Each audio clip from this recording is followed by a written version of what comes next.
So was there any questions where you felt it very challenging?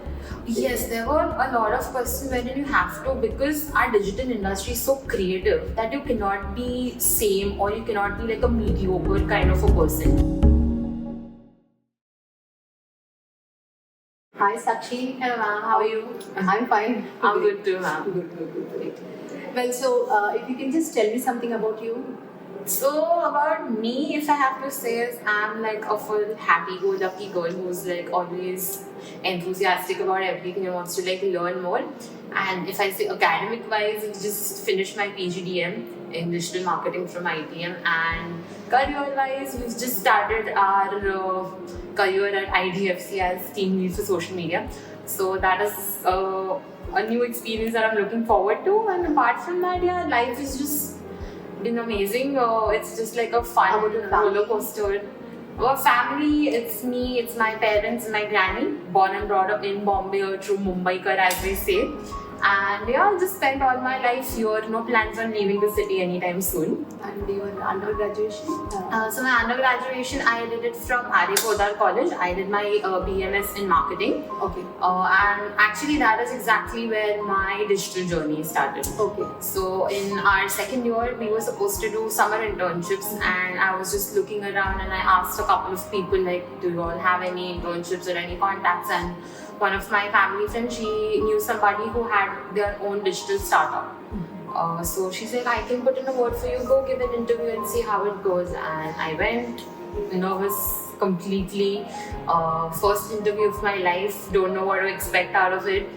And just walked in and and as I was thinking that it's going to be intense, they're going to question me, it's going to be very difficult, the interview was as simple as a conversation.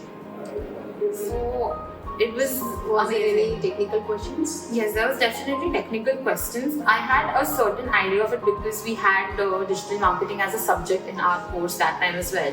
So I had basic knowledge about what social media is, or what graphic designing is, or what trends are, or how the SEO works. So basic knowledge, I knew words, but I didn't know the working. And I was honest about it. I told the interviewer that, sir, it's a very beginning for me. I've never had an internship before this. No practical experience, but theoretically, I understand things. Okay. So I think that was a plus point which might have made him hire me. Okay. So because of that experience, you wanted to choose digital? Yes, because it was something really growing, really interesting, something that I was completely clueless about. So a whole new world to learn. And that time, what I thought was, oh, it's digital marketing means it's social media. There's nothing more to that. Okay. But now, after like so many years of it, now that I see digital is just not social media, it is a big world apart from that as well. Yeah, good.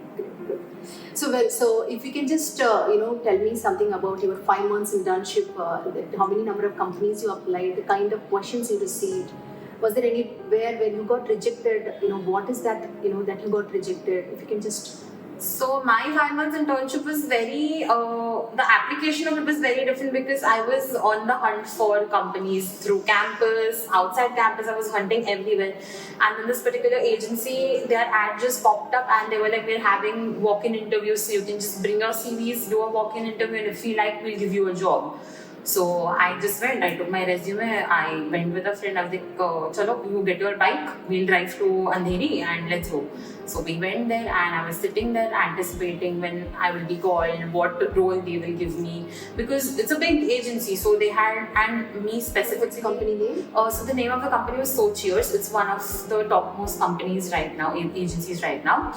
And over there, so I basically wanted to get into their brand and strategy side because that's something that I thought was my calling. But after going there, they saw my resume because I had a lot of freelancing experience in graphic designing and content writing. So one of their content heads met me, and first she came, she asked me to introduce myself, which I did. I told them I'm currently doing my PGDM as well, and just gave her an overview of me.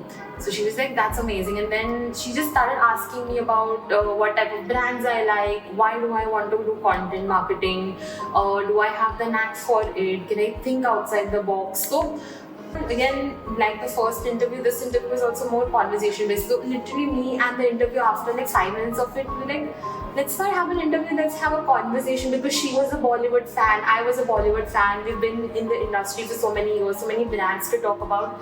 It just went like a very casual conversation, and after that I was given an assignment to do. So they had like 10 questions, then you had to like list down. So there were questions like describe yourself in 3 hashtags, describe the brand if you had to rename their tagline, if this picture is an advertisement, how would you explain that?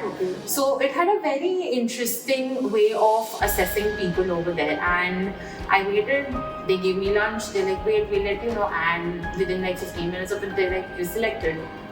So from a conversation to an assignment to a wait list, I was out with an offer letter. Okay, great. So was there any questions where you felt it very challenging? Yes, there were a lot of questions wherein you have to, because our digital industry is so creative that you cannot be same, or you cannot be like a mediocre kind of a person. You need to think outside the box. You need to think a little different, because these big brands, they want to stand out. And if you can't make content for them, or if you can't do marketing for them in such a way, they will not be interested in you. So that was very challenging as to, and it only takes like a second to make or break in this industry. So to crack that idea, to at a snap be able to do it, that is something that was very challenging. Also, at times you need to understand your target audience. So on that assignment, you had to do stuff keeping in mind that who you are catering to or what brand you're working for. So that is something that is very challenging also, to understand who you are catering to. Okay. So that 5 months learning, the kind of learning. So if you can just spend some those time 5 months, it was just firstly. You did SMM only, or you? I was majorly into content and copywriting, but along with that, we had to sit and brainstorm ideas for the entire campaigns. Like, we used to physically do the campaign, but we used to make content based on the campaign. So like, if there is a particular day that is coming, we used to plan whether we want to do a 3-day campaign, or a week campaign, or a month campaign, what was the requirement of the client, and then we have to make number of posts, what post will go when, what types of posts will go, whether it will be static, whether it will be video, whether it will be just a story, whether it will be a post, and then making it. So in those 5 months, there are 3 C's that I learned. There's communication, which is important, whether it is on your post or whether it is internally amongst your fellow people. Second was creativity, and third thing is consistency. So like, if you have these 3 things, I think you can crack anything. Okay, super. It's 3 C's that way. Yes. Really, it's a very good message Yeah. to the juniors. Well, so I know you are placed now. So Yes. Can you just spend some time on the kind of rounds, the kind of questions you received, and what made that interviewer that he got impressed? Firstly, let me tell you, the placement drive has been very hectic and chaotic. It was a battle within myself, because every company you applying, you going for the interview, getting shortlisted, who's going to select you, who's not going to select you, why are you going to be rejected. All of that creates a chaos in your head, and sometimes because of this you really get nervous, and then you don't know what to do in the interview. You're so much in your head that you don't know how to figure things out going forward. So how many companies you applied? So I tried to apply for most of the companies that I could, wherever it was possible, whichever profile I liked, whichever company I liked. I did have some restrictions, because due to certain reasons I don't want to leave Bombay and go. So that is why the number of companies were limited, but whatever companies were there, I applied in all. Sometimes shortlist nahi hua, sometimes interviewer is just pushing the interview, companies are not coming on board. So all of that happens, but eventually companies came, the one where I got selected, IDFC, they have multiple rounds. They came on campus, they called us for aptitude, they had a telephonic interview, we had to go there and do an interview, and then there was a long waiting period of almost a month. So we were just sitting clueless, okay, we'll get our results today, we'll get our results today. But that today finally came after a month, and then we could like breathe. And all Kind of of questions? all of the rounds were very different. Like the first, when they came on campus, their questions were different. They wanted to just understand. First, it was a group discussion.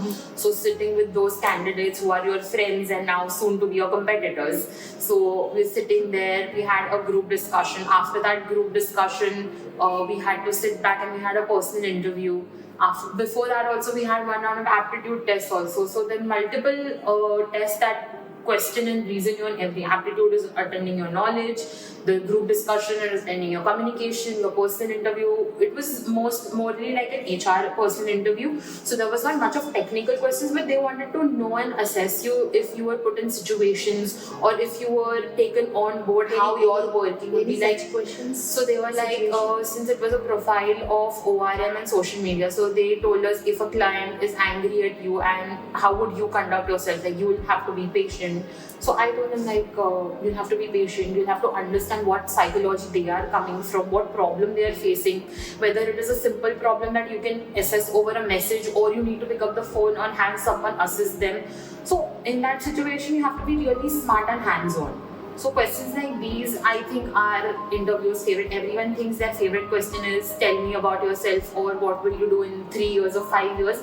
I think their favorite questions are where they can actually see you in a real life situation and how you act on it. Yes. So that is one thing. And then when we went to their office for the interview, we were made to sit, we were made to wait. Okay, the interviewer is coming. So that is also something that they test. We think it's just time pass, but actually it's not, because they see how patient you are, how impatient you are rather, and understanding whether you are capable of handling that pressure. If you are kept waiting, if the client is keeping you waiting, you can't just get up and be like, oh, I'm getting late, I need to go. You need to be patient, wait there and wait for the client. So all these small things, people think it's time pass in an interview, but they don't realize that that is also a test.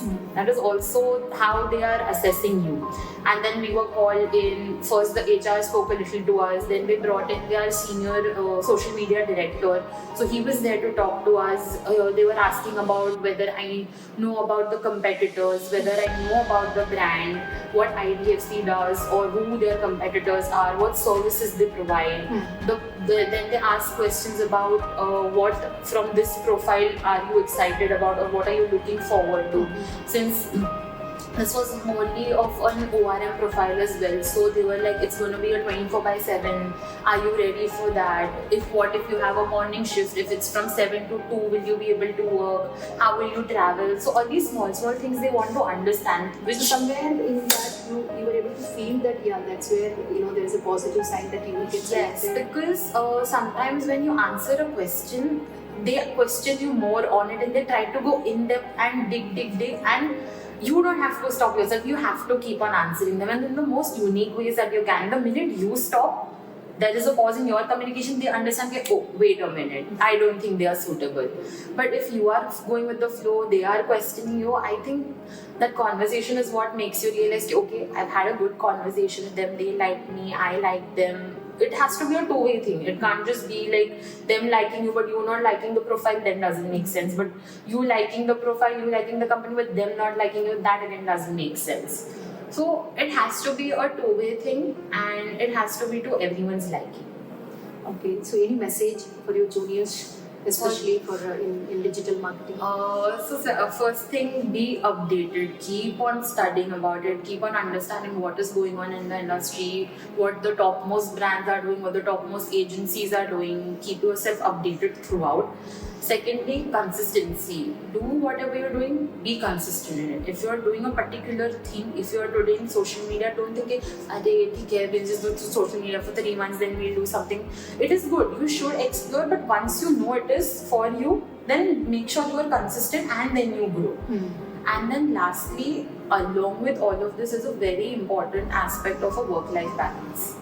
Make sure that you're also doing things in a personal life or as hobbies that will keep you sane, because career-wise, industry-wise, the pressure is too much. Any industry you work, whether it's not just digital, but anywhere you go, marketing, finance, anywhere, there's too much of pressure. So there has to be something that you do, that is to your passion, that is to your liking, and that will keep you sane. And okay, I have done 8 hours of work, now I need to come back home, I'm going to do half an hour of reading, or I'm going to cook something, or I'm going to listen to music. Do something that you like, refresh yourself, and then go back with a bang the next day. Great.